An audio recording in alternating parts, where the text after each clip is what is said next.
What's up, YouTubers? It's been a minute, but I am back, and today I actually have something different. It's kind of a retro unboxing of the Incredible Hulk figure from the movie in 2008 starring Ed Norton. And if you look at the paint of the box, you can see there's a sculpt of Ed Norton on there. A little bit different from Marvel Legends, a little bit different scaling on the back, and you see the accessory comes with a little steel beam. Not much, honestly, when it comes to these figures accessories. In the bottom, you can see the other Hulk. It's like the Thunderclap, the Abomination, and the Power Punch. The store I got this at, they actually had all three of those figures. The next one I might pick up is maybe Abomination, but that's about it because those other figures have like a little clicky mechanism, and I don't like that. And then there's a little description of the Hulk figure from right there. And there's the back art box.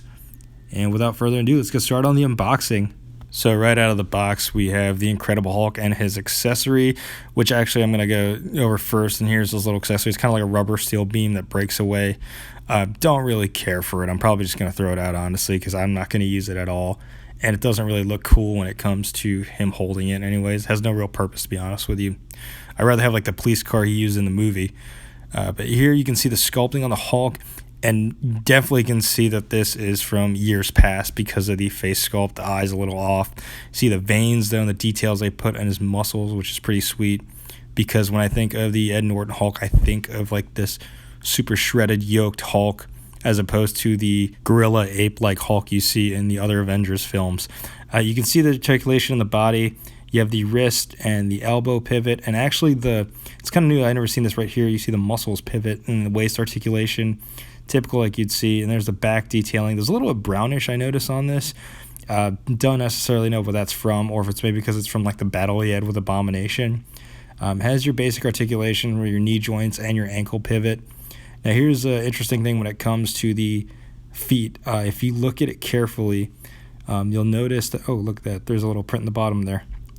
Anyways, when you look at the leg, there's like a blue joint right there in his knee, and then you see it on the leg. I kind of wish they kind of kept it consistent, put green, but again, this was 10 years ago, different times, just different overall in the way they designed the figures back then. As you can see with like the Toy Biz one, even though this one was actually manufactured by Hasbro. Overall, I'm pretty well satisfied with this figure, considering that it's about 10 years old. And now for some size comparisons, here is the Incredible Hulk 2008 movie figure next to the 2005 Age of Ultron Marvel Legends Incredible Hulk. This is the Mark Ruffalo version, and as you can see, these don't scale at all with the Marvel Legends series, but just kind of a nice way to kind of see some comparisons between the Mark Ruffalo sculpt and the Ed Norton one. Different color schemes in terms of the green and different detailing. Like I said, even though it's a smaller figure, it does look like the Incredible Hulk one with Ed Norton's a little bit more shredded. And another comparison here is the Bana Hulk figure from 2003. Man, just different times, different sculpts, as you can see on the figure on the right. But the cool thing about that Hulk figure on the right is it has, I think, over 30 points of articulation, which is pretty neat. And for one more size comparison, I have the Iron Man from the Infinity War Marvel Legends series.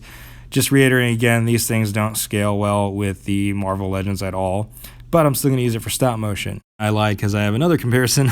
This is the SH Figuarts Thanos next to the 2008 Incredible Hulk movie figure. And yeah, still nothing in terms of scale comparison I can do with these in terms of stop motion, because Hulk should be as tall, if not taller, than Thanos. And this is actually one I think I'll scale pretty well with it, and I think I'll use for stop motion. You have the Hero Visions Hulk Buster from the Infinity War line. As you can see, they scale pretty well. I might actually use this in my stop motion, even though the Ed Norton Hulk never interacted with Hulk Buster, still would be pretty interesting. And that concludes my video today, YouTubers. I know it's been a while, but I will try to be consistent, upload videos as frequently as possible. Overall, with this figure, though, I love it. You know, despite all its flaws, and you can see his kind of like crooked face there in the sculpting, I still prefer this Hulk over the Mark Ruffalo one. And I get a lot of flack from that from my friends and coworkers. But I still hold true to that I think that is the best incarnation of the Hulk. The figure, not so much. I wish Hasbro would do a Marvel 10 years with that Hulk movie. I don't think they will, considering the licensing fees and Ed Norton's likeness. But if they were to do one, I hope they would do one of like General Ross or perhaps Abomination. Tell me what you think. If you have any questions or feedback for me, be sure to leave a comment below, and thanks for checking it out.